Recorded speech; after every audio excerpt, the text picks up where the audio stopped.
Hello, powerful one. Welcome to this edition of Inner Growth to Says What Elimi here. Today, let us go right into the concept of attachment. What does it mean?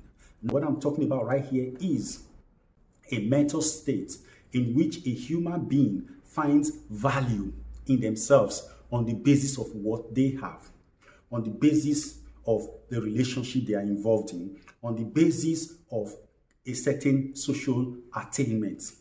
That is attachment. It is a state in which your human value is beaten down and then enhanced by that which perishes, by that which passes away, by that which is impermanent.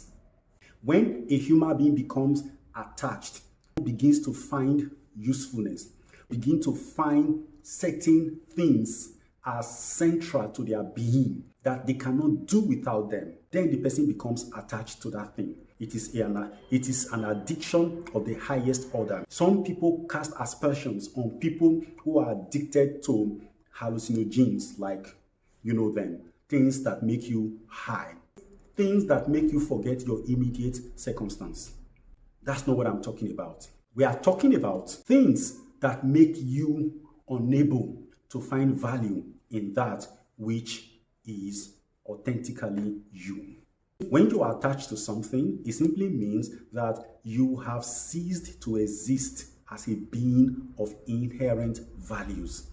And then you have now begun to find value in things that are supposed to find their values in you. Now, let's put it this way.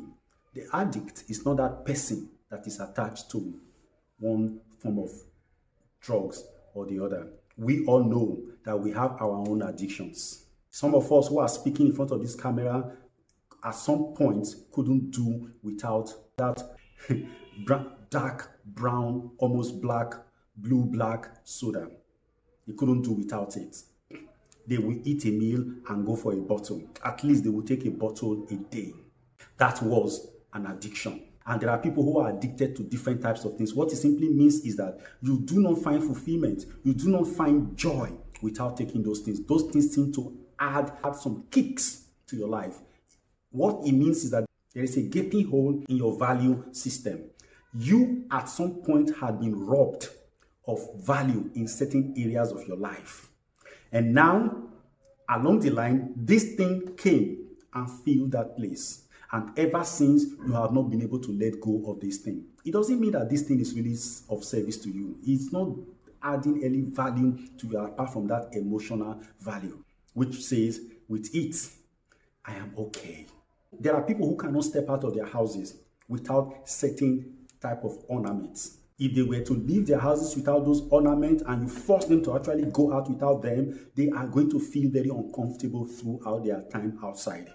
There are people who don't feel comfortable in their own skin colors. They are addicted to being something else. They are spending money and even willing to take the social and biochemical inconveniences and financial inconveniences of spending money on skin bleaching creams and whatever it is that they do. So I hear that they now have injections.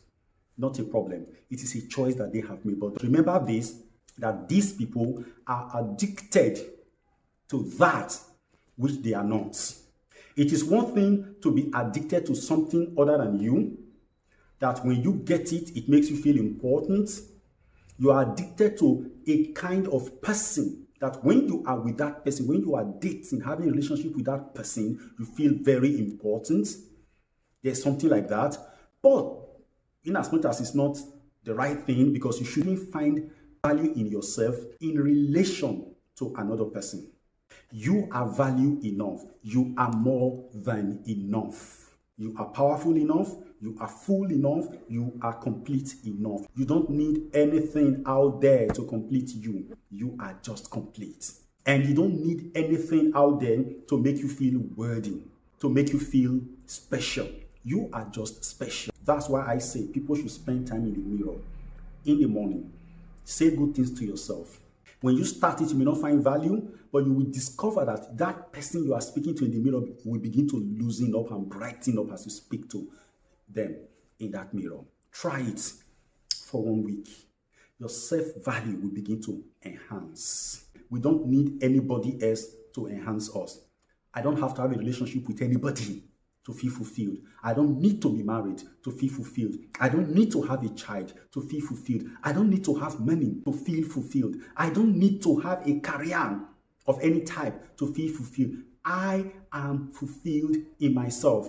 These things, career, money, relationship, are me contributing my own gifts, my own quota to life, not me having life to add to me by so doing. No. We should teach our children that whatever it is they are doing, studying, getting gifts, whatever, those things do not add to them. Those things should not make them feel special. This is where that superficial superiority comes. Because I have a certain toy, my neighbors don't have it, therefore they are inferior to me. How can you subordinate a human being to something that perishes, something that will even lose its relevance in your life along the line? These are low things we should stop teaching our children and teach them the real value that human beings are above all. We shouldn't underrate any human being, and then that life, not just human being right now, after human beings, life generally is key. Life should be valued. Life should be treasured because life is sacred. Anywhere you see life, anything that moves at all is, this is difficult to say because of certain religious things, but I just have to say it. Anything that moves, anything that has life in it is a representative of the divine, of the Almighty. Because in him was life, and the life was the light of men. That is scripture. Light and life is the same entity, the source, the one that has given life to all. So whether that life is animal, worm, insect, bird, whatever it is, remember, if it moves, if it makes any sound, if it's whatever, as long as it has life, there is divinity empowering that thing. That thing should be seen as sacred. It should be respected above all else. No private jet, no yachts of any size, of any class, is worth the needless tear of any human being. You just have to give value to where value belongs. You can't become important because you have certain things. I think it was Mr. Honda. He interviewed many rich people. He found out that they felt that they were not rich enough. Some people had certain kinds of cars, talking about luxury cars, and they wish they had a private jet. Those who had a private jet were interviewed and they said they wish they had a bigger one. You see, at the end of the day, there is no level of life that is at par. At every level, there are grades. Until you get to that level, you won't see the grade. From a distance, they look leveled until you get there. Try and look at a mountain from a distance. You see, all you see is that form. But when you go close, you find out that there are levels that will lead you to that place. Everything in life has levels. When you look at the river, you see it on the surface, you think it's just all the same. Try and enter. You find out that there are levels, there are gradations. Life is graded. You do not have to hurt yourself because you are on the shallow side of life. I don't see the river distinguishing between the shallow side and the deeper side of itself. They are all the river. It's all one as we look at it. In the same way, the mountain does not distinguish between its lower side and the higher side and its peak. They are all part of the mountain. It is one. And when we are talking about the mountain, it's all we take in unison. The same way, life is one. Whether it is the rich life or the poor life, whether it is the educated life or the illiterate life, whether it is the female or the male life. This idea of us using the forms and functions of life to distinguish life as important or not important is a sickness of the mind. We need to cure ourselves of it, because nothing is important because it has a certain function or it has a certain form. I am male. My maleness is formal body, and that body is functional. Somebody else is female. Her femaleness or their femaleness is formal and functional. It doesn't distinguish them from me.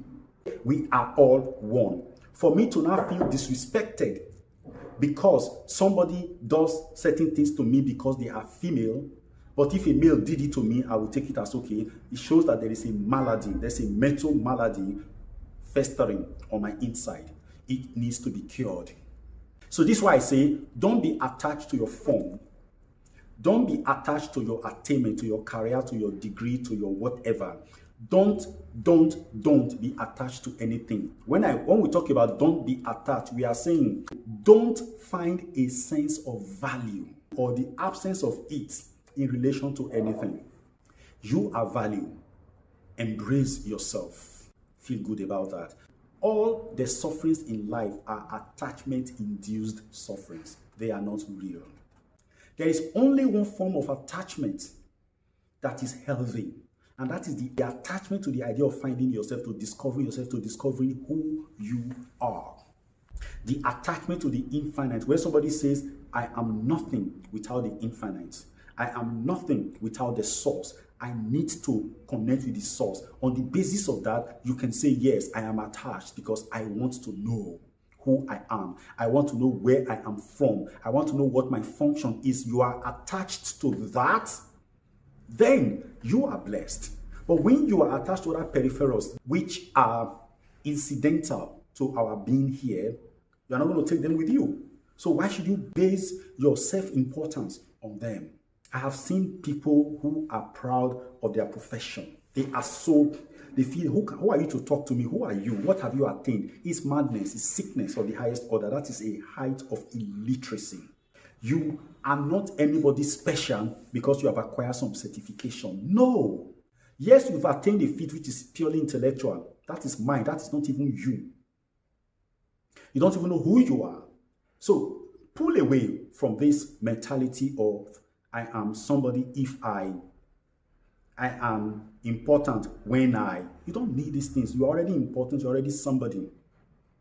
Don't reduce your value by attaching it to that which perishes.